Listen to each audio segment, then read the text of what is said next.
ਪੌਲੁਸ ਦੀ ਤਿਮੋਥੀਉਸ ਨੂੰ ਦੂਸਰੀ ਪੱਤਰੀ। ਇਹ ਪੌਲੁਸ ਦੁਆਰਾ ਲਿਖੀ ਅੰਤਮ ਅਤੇ ਬਹੁਤ ਹੀ ਨਿੱਜੀ ਪੱਤਰੀ ਹੈ। ਉਸਨੇ ਇਹ ਪੱਤਰੀ ਇੱਕ ਹੋਰ ਸਮੇਂ ਕੈਦ ਵਿੱਚ ਲਿਖੀ। ਇਸ ਪੱਤਰੀ ਵਿੱਚ ਪੌਲੁਸ ਦੇ ਪਿਆਰੇ ਸਹਿਕਰਮੀ ਨੌਜਵਾਨ ਤਿਮੋਥੀਉਸ ਨੂੰ ਸੰਬੋਧਿਤ ਕੀਤਾ ਗਿਆ। ਅਸੀਂ ਨਹੀਂ ਜਾਣਦੇ ਕਿ ਤਿਮੋਥੀਉਸ ਨੂੰ ਲਿਖੀ ਪਹਿਲੀ ਪੱਤਰੀ ਨੂੰ ਕਿੰਨਾ ਸਮਾਂ ਹੋ ਗਿਆ ਸੀ, ਪਰ ਅਸੀਂ ਵੇਖਦੇ ਹਾਂ ਕਿ ਪੌਲੁਸ ਦੇ ਹਾਲਾਤ ਬਦਲ ਗਏ ਹਨ, ਬਲਕਿ ਹੋਰ ਵੀ ਬੁਰੇ ਹੋ ਗਏ ਸਨ। ਉਹ ਰੋਮ ਵਿੱਚ ਕੈਦ ਹੈ, ਜਿਸ ਦਾ ਅਰਥ ਘਰ ਵਿੱਚ ਨਜ਼ਰਬੰਦ ਹੋ ਸਕਦਾ ਹੈ, ਜਿਸ ਦਾ ਹਵਾਲਾ ਰਸੂਲਾਂ ਦੇ 28ਵੇਂ ਅਧਿਆਇ ਵਿੱਚ ਕੀਤਾ ਗਿਆ ਹੈ। ਜਾਂ ਹੋ ਸਕਦਾ ਹੈ ਕਿ ਉਹ ਉਸ ਕੈਦ ਤੋਂ ਰਿਹਾ ਹੋ ਗਿਆ ਸੀ ਅਤੇ ਸੇਵਕਾਈ ਵਿੱਚ ਇੱਕ ਹੋਰ ਲੰਮਾ ਸਮਾਂ ਲਗਾਇਆ ਹੋਵੇ ਅਤੇ ਉਸ ਨੂੰ ਦੁਬਾਰਾ ਤੁਰਆਸ ਵਿੱਚ ਗ੍ਰਿਫਤਾਰ ਕਰ ਲਿਆ ਗਿਆ।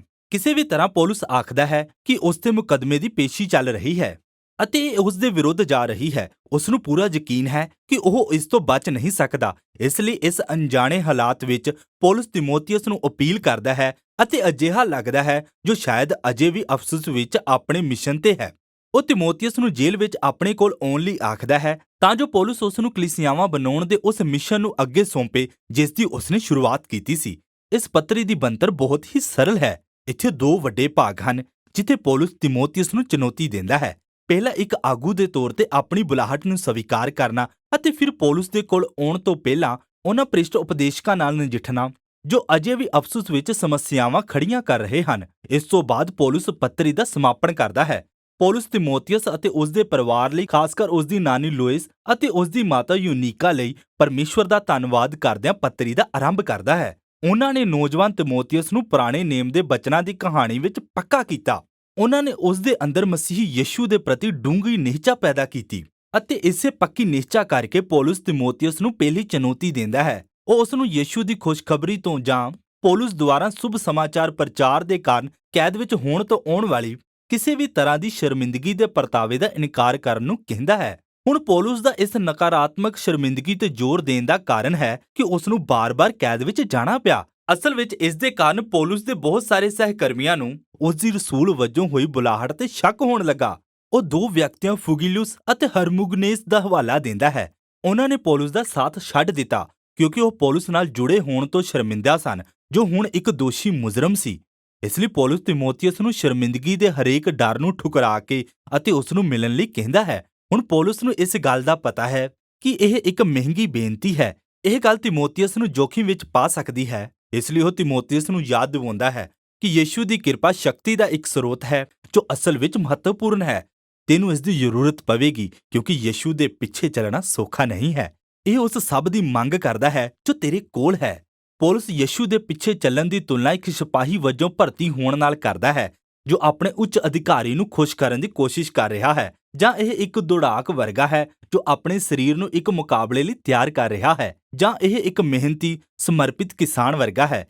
ਇਹਨਾਂ ਤਿੰਨਾਂ ਅਲੰਕਾਰਾਂ ਵਿੱਚ ਇੱਕ ਅਜਿਹਾ ਵਿਅਕਤੀ ਸ਼ਾਮਲ ਹੈ ਜੋ ਆਪਣੇ ਤੋਂ ਵੱਡੇ ਕਿਸੇ ਕੰਮ ਲਈ ਵਚਨਬੱਧ ਰਹਿੰਦਾ ਹੈ ਅਤੇ ਜੋ ਕਿਸੇ ਵੱਡੇ ਟੀਚੇ ਨੂੰ ਪ੍ਰਾਪਤ ਕਰਨ ਲਈ ਬਲੀਦਾਨ ਦੇਣ, ਚੁਣੌਤੀਆਂ ਨੂੰ ਸਹਿਣ ਲਈ ਤਿਆਰ ਹੁੰਦਾ ਹੈ। ਅਤੇ ਬੇਸ਼ੱਕ ਇਸ ਦੀ ਸਭ ਤੋਂ ਵੱਡੀ ਮਿਸਾਲ ਯਿਸੂ ਆਪ ਹੈ। ਪਿਤਾ ਪ੍ਰਤੀ ਆਪਣੀ ਵਚਨਬੱਧਤਾ ਕਰਕੇ ਉਸ ਨੂੰ ਰੋਮ ਦੇ ਲੋਕਾਂ ਦੁਆਰਾ ਸਲੀਬ ਤੇ ਚੜਾਇਆ ਗਿਆ ਅਤੇ ਇਸੇ ਤਰ੍ਹਾਂ ਪੌਲੁਸ ਹੁਣ ਖੁਦ ਇੱਕ ਰੋਮ ਦੀ ਜੇਲ੍ਹ ਵਿੱਚ ਦੁੱਖ ਝੱਲ ਰਿਹਾ ਹੈ। ਤੰਗੀ ਅਤੇ ਤਿਆਗ ਮਸੀਹੀ ਜੀਵਨ ਦੇ ਅਤਿ ਜ਼ਰੂਰੀ ਹਿੱਸੇ ਹਨ ਅਤੇ ਇਹੀ ਕਾਰਨ ਹੈ ਕਿ ਯਿਸੂ ਦਾ ਜੀ ਉੱਠਣਾ ਮਸੀਹੀ ਆਸ ਦੀ ਬੁਨਿਆਦ ਹੈ। ਜਾਂ ਜਿਵੇਂ ਕਿ ਪੌਲੁਸ ਇਸ ਨੂੰ ਇੱਕ ਛੋਟੀ ਅਤੇ ਬਹੁਤ ਪ੍ਰਭਾਵੀ ਕਾਵਿ ਵਿੱਚ ਲਿਖਦਾ ਹੈ, ਜੇ ਅਸੀਂ ਉਸ ਦੇ ਨਾਲ ਮੋਏ ਤਾਂ ਉਸ ਦੇ ਨਾਲ ਜੀਵਾਂਗੇ ਵੀ। ਜੇ ਅਸੀਂ ਸਹਿ ਜਾਂਦੇ ਹਾਂ ਤਦ ਅਸੀਂ ਉਸ ਦੇ ਨਾਲ ਰਾਜ ਵੀ ਕਰਾਂਗੇ। ਜੇ ਅਸੀਂ ਉਸ ਦਾ ਇਨਕਾਰ ਕਰਦੇ ਹਾਂ ਤਦ ਉਹ ਸਾਡਾ ਵੀ ਇਨਕਾਰ ਕਰੇਗਾ। ਜੇ ਅਸੀਂ ਬੇਵਫਾ ਹਾਂ ਤਾਂ ਉਹ ਫਿਰ ਵੀ ਵਫਾਦਾਰ ਰਹੇਗਾ ਕਿਉਂਕਿ ਉਹ ਆਪਣੇ ਸੁਭਾਅ ਤੋਂ ਇਨਕਾਰ ਨਹੀਂ ਕਰ ਸਕਦਾ। ਸਾਡੇ ਸੰਸਾਰ ਲਈ ਪਰਮੇਸ਼ਵਰ ਦੇ ਪਿਆਰ ਨੇ ਯਿਸੂ ਦੀ ਮੌਤ ਅਤੇ ਜੀ ਉੱਠਣ ਦੁਆਰਾ ਸਾਨੂੰ ਇੱਕ ਨਵੀਂ ਆਸ ਦਿੱਤੀ ਹੈ।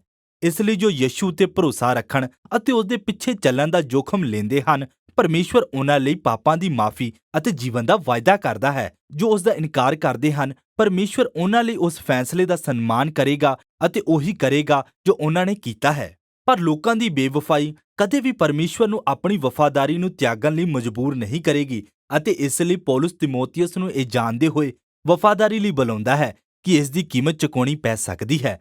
ਪੌਲੁਸ ਪੱਤਰੀ ਦੇ ਦੂਜੇ ਭਾਗ ਵੱਲ ਅੱਗੇ ਵਧਦਾ ਹੈ ਅਤੇ ਤਿਮੋਥੀਉਸ ਨੂੰ ਰੋਮ ਆਉਣ ਤੋਂ ਪਹਿਲਾਂ ਅਫਸੁਸ ਦੇ ਭ੍ਰਿਸ਼ਟ ਉਪਦੇਸ਼ਕਾਂ ਦਾ ਸਾਹਮਣਾ ਕਰਨ ਲਈ ਆਖਦਾ ਹੈ। ਉਹਨਾਂ ਦੀ ਸਿੱਖਿਆ ਅਫਸੁਸ ਦੀ ਕਲੀਸਿਆ ਵਿੱਚ ਕੈਂਸਰ ਦੇ ਰੋਗ ਦੀ ਤਰ੍ਹਾਂ ਫੈਲ ਰਹੀ ਹੈ।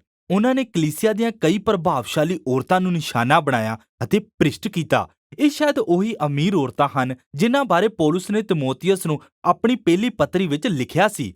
ਉਹ ਉਪਦੇਸ਼ਕਾਂ ਦੀ ਬੁਰੀ ਧਾਰਮਿਕ ਸਿੱਖਿਆ ਬਾਰੇ ਵਧੇਰੇ ਜਾਣਕਾਰੀ ਨਹੀਂ ਦਿੰਦਾ। ਤਿਮੋਥੀਅਸ ਪਹਿਲਾਂ ਤੋਂ ਹੀ ਇਸ ਬਾਰੇ ਜਾਣਦਾ ਹੈ, ਪਰ ਉਹ ਸਾਨੂੰ ਇੱਕ ਇਸ਼ਾਰਾ ਜ਼ਰੂਰ ਕਰਦਾ ਹੈ। ਉਹ ਕਹਿੰਦਾ ਹੈ, ਇਹ ਲੋਕ ਸਿਖਾਉਂਦੇ ਹਨ ਕਿ ਕਿਆਮਤ ਤਾਂ ਪਹਿਲਾਂ ਹੀ ਹੋ ਚੁੱਕੀ ਹੈ। ਹੁਣ ਸਾਨੂੰ ਨਹੀਂ ਪਤਾ ਕਿ ਇਹ ਉਪਦੇਸ਼ਕ ਸਰੀਰ ਦੇ ਜੀ ਉੱਠਣ ਨੂੰ ਯੂਨਾਨੀ ਦਾਰਸ਼ਨਿਕ ਸਿੱਖਿਆ ਦੇ ਵਿਚਾਰਾਂ ਨਾਲ ਰੱਦ ਕਰ ਰਹੇ ਹਨ ਅਤੇ ਉਹ ਸੋਚਦੇ ਹਨ ਕਿ ਇਹ ਅਸਲ ਵਿੱਚ ਇੱਕ ਰੂਹਾਨੀ ਤਜਰਬੇ ਜਿਹਾ ਹੈ, ਜਾਂ ਇਹ ਵੀ ਹੋ ਸਕਦਾ ਹੈ ਕਿ ਉਹਨਾਂ ਨੇ ਪੌਲਸ ਦੀ ਉਸ ਸਿੱਖਿਆ ਨੂੰ ਨਕਾਰ ਦਿੱਤਾ ਹੈ ਜਿਸ ਅਨੁਸਾਰ ਜੀ ਉੱਠਣ ਦਾ ਜੀਵਨ ਹੁਣ ਪਵਿੱਤਰ ਆਤਮਾ ਦੀ ਸਮਰੱਥਾ ਅਨੁਸਾਰ ਸ਼ੁਰੂ ਹੋ ਜਾਂਦਾ ਹੈ। ਜੋ ਵੀ ਹੋਇਆ ਹੋਵੇ, ਸਮੱਸਿਆ ਇਹ ਹੈ ਕਿ ਉਹਨਾਂ ਨੇ ਜੀ ਉੱਠਣ ਦੀ ਨਵੀਂ ਉਮੀਦ ਅਤੇ ਨਵੀਂ ਸ੍ਰਿਸ਼ਟੀ ਦਾ ਇਨਕਾਰ ਕਰ ਦਿੱਤਾ ਅਤੇ ਉਹਨਾਂ ਨੇ ਇਸ ਦੀ ਬਜਾਏ ਇੱਕ ਨਿੱਜੀ ਅਤੇ ਅਧਿਆਤਮਿਕ ਮਸੀਹਤ ਨੂੰ ਅਪਣਾ ਲਿਆ ਹੈ ਜਿਸ ਦਾ ਰੋਜ਼ਾਨਾ ਦੇ ਜੀਵਨ ਨਾਲ ਕੋਈ ਲੈਣ-ਦੇਣ ਨਹੀਂ ਹੈ। ਅਤੇ ਇਸ ਲਈ ਪੌਲਸ ਤਿਮੋਥੀਅਸ ਨੂੰ ਵਿਸ਼ਵਾਸਯੋਗ ਆਗੂਆਂ ਨੂੰ ਤਿਆਰ ਕਰਨ ਲਈ ਆਖਦਾ ਹੈ ਜੋ ਯਿਸੂ ਬਾਰੇ ਸੱਚੀ ਖੁਸ਼ਖਬਰੀ ਨੂੰ ਸਿਖਾਉਣ ਯੋਗ ਹੋਣ। ਉਹਨਾਂ ਨੂੰ ਇਹਨਾਂ ਉਪਦੇਸ਼ਕਾਂ ਦੇ ਵਾਦ-ਵਿਵਾਦ ਤੋਂ ਪੈਦਾ ਹੋਈ ਵਿਅਰਥ ਬਹਿਸ ਤੋਂ ਪਰਹੇਜ਼ ਕਰਨਾ ਚਾਹੀਦਾ ਹੈ। ਇਸ ਦੇ ਉਲਟ ਤਿਮੋਥੀਅਸ ਅਤੇ ਉਸ ਦੇ ਅਗਵਾਈ ਦਲ ਨੂੰ ਮੁੱਖ ਗੱਲਾਂ ਹੀ ਰੱਖਣਾ ਚਾਹੀਦਾ ਹੈ। ਉਹਨਾਂ ਨੂੰ ਪਵਿੱਤਰ ਸ਼ਾਸਤਰ ਦੀ ਮੁੱਢਲੀ ਕਹਾਣੀ ਅਤੇ ਸੰਦੇਸ਼ ਤੇ ਹੀ ਧਿਆਨ ਕੇਂਦਰਿਤ ਕਰਨਾ ਚਾਹੀਦਾ ਹੈ ਜੋ ਪੌਲਸ ਦੇ ਸਮੇਂ ਮੁੱਖ ਰੂਪ ਵਿੱਚ ਪੁਰਾਣਾ ਨੇਮ ਸੀ। ਪੌਲਸ ਕਹਿੰਦਾ ਹੈ ਕਿ ਇਹ ਵਚਨ ਤੁਹਾਨੂੰ ਸਮਝ ਦੇਣ ਦੇ ਯੋਗ ਹਨ ਜੋ ਮਸੀਹ ਯਿਸੂ ਵਿੱਚ ਨਿਸ਼ਚਾ ਦੁਆਰਾ ਮੁਕਤੀ ਵੱਲ ਲੈ ਜਾਂਦੀ ਹੈ। ਉਹ ਕਹਿ ਰਿਹਾ ਹੈ ਕਿ ਪਵਿੱਤਰ ਸ਼ਾਸਤਰ ਪੂਰੀ ਤੌਰ ਤੇ ਇੱਕੋ ਕਹਾਣੀ ਵੱਲ ਇਸ਼ਾਰਾ ਕਰਦੇ ਹਨ ਜੋ ਯਿਸੂ ਵੱਲ ਅਗਵਾਈ ਕਰਦੀ ਹੈ ਜਿਸ ਕੋਲ ਪੂਰੇ ਸੰਸਾਰ ਨੂੰ ਦੇਣ ਲਈ ਬੁੱਧ ਹੈ। ਫਿਰ ਪੌਲਸ ਪਵਿੱਤਰ ਸ਼ਾਸਤਰ ਦੀ ਪ੍ਰਕਿਰਤੀ ਅਤੇ ਉਦੇਸ਼ ਬਾਰੇ ਗੱਲ ਕਰਦਾ ਹੈ। ਉਹ ਕਹਿੰਦਾ ਹੈ, ਸਾਰਾ ਪਵਿੱਤਰ ਸ਼ਾਸਤਰ ਪਵਿੱਤਰ ਆਤਮਾ ਤੋਂ ਹੈ, ਸ਼ਾਬਦਿਕ ਤੌਰ ਤੇ ਪਰਮੇਸ਼ਵਰ ਦੇ ਆਤਮਾ ਤੋਂ। ਇਹ ਬਾਈਬਲ ਦੇ ਲੇਖਕਾਂ ਨੂੰ ਸੇਧ ਦੇਣ ਵਿੱਚ ਪਵਿੱਤਰ ਆਤਮਾ ਦੀ ਭੂਮਿਕਾ ਦਾ ਇਸ਼ਾਰਾ ਹੈ। ਉਹਨਾਂ ਉਹੀ ਲਿਖਿਆ ਜੋ ਪਰਮੇਸ਼ਵਰ ਚਾਹੁੰਦਾ ਸੀ ਕਿ ਉਸ ਦੇ ਲੋਕ ਸੁਣਨ ਅਤੇ ਪਵਿੱਤਰ ਸ਼ਾਸਤਰ ਵਿੱਚ ਪਰਮੇਸ਼ਵਰ ਆਪਣੇ ਲੋਕਾਂ ਨਾਲ ਇੱਕ ਬਹੁਤ ਹੀ ਵਿਹਾਰਕ ਉਦੇਸ਼ ਨਾਲ ਗੱਲ ਕਰਦਾ ਹੈ। ਉਹ ਕਹਿੰਦਾ ਹੈ ਕਿ ਉਹ ਉਪਦੇਸ਼ ਦੇਣ ਲਈ ਲਾਭਦਾਇਕ ਹਨ। ਮੈਨੂੰ ਉਹ ਗੱਲਾਂ ਦੱਸ ਰਹੇ ਹਨ ਜੋ ਮੈਂ ਪਹਿਲਾਂ ਨਹੀਂ ਜਾਣਦਾ ਸੀ। ਉਹ ਚੁਣੌਤੀ ਦੇਣ ਲਈ ਲਾਭਦਾਇਕ ਹਨ। ਉਹਨਾਂ ਗੱਲਾਂ ਨੂੰ ਮੇਰੇ ਸਾਹਮਣੇ ਲਿਆਉਣਾ ਜਿਨ੍ਹਾਂ ਵਿਖੇ ਮੈਂ ਆਖਦਾ ਹਾਂ ਕਿ ਮੇਰਾ ਵਿਸ਼ਵਾਸ ਹੈ ਪਰ ਉਹ ਅਸਲ ਵਿੱਚ ਨਹੀਂ ਹੁੰਦਾ। ਉਹ ਮੈਨੂੰ ਸੁਧਾਰਨ, ਸੋਚਣ ਅਤੇ ਵਿਹਾਰ ਕਰਨ ਦੇ ਮੇਰੇ ਤਰੀਕਿਆਂ ਨੂੰ ਉਜਾਗਰ ਕਰਨ ਲਈ ਲਾਭਦਾਇਕ ਹਨ ਅਤੇ ਉਹ ਧਰਮ ਦੀ ਸਿੱਖਿਆ ਲਈ ਲਾਭਦਾਇਕ ਹਨ। ਮੈਨੂੰ ਸੱਚਮੁੱਚ ਨਵਾਂ ਇਨਸਾਨ ਬਣਨ ਦਾ ਇੱਕ ਨਵਾਂ ਢੰਗ ਵਿਖਾਉਂਦੀਆਂ ਹਨ ਅਤੇ ਇਹ ਸਭ ਕੁਝ ਇਸ ਲਈ ਹੈ ਕਿ ਪਰਮੇਸ਼ਵਰ ਦੇ ਲੋਕ ਭਲੇ ਕੰਮਾਂ ਲਈ ਤਿਆਰ ਰਹਿਣ।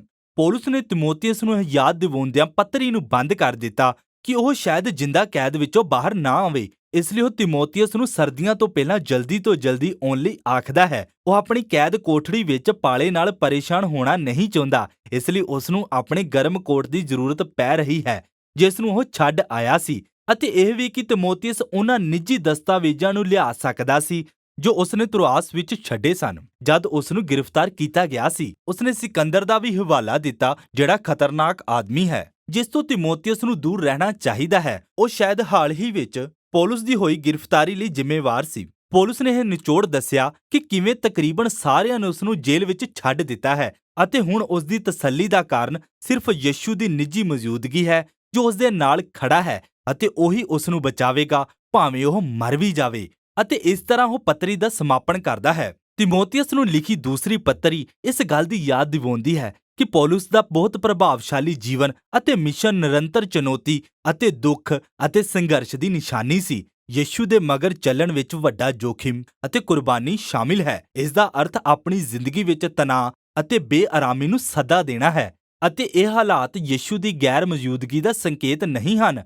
ਇਸ ਦੀ ਬਜਾਏ ਜਿਵੇਂ ਪੌਲਸ ਨੇ ਖੋਜਿਆ ਉਸ ਤੋਂ ਬਾਅਦ ਦੀਆਂ ਮਸੀਹੀ ਪੀੜ੍ਹੀਆਂ ਦੇ ਨਾਲ ਬਿਲਕੁਲ ਉਸੇ ਹਨੇਰੇ ਅਤੇ ਮੁਸ਼ਕਲ ਪਲਾਂ ਵਿੱਚ ਯਿਸੂ ਦਾ ਪਿਆਰ ਅਤੇ ਵਫਾਦਾਰੀ ਵਧੇਰੇ ਸੱਚਾਈ ਅਤੇ ਅਸਲੀਅਤ ਬਣ ਸਕਦੀ ਹੈ। ਪੌਲਸ ਦੀ ਤਿਮੋਥੀਅਸ ਨੂੰ ਲਿਖੀ ਦੂਸਰੀ ਅਤੇ ਆਖਰੀ ਪੱਤਰੀ ਇਸੇ ਸਭ ਦੇ ਬਾਰੇ ਹੈ।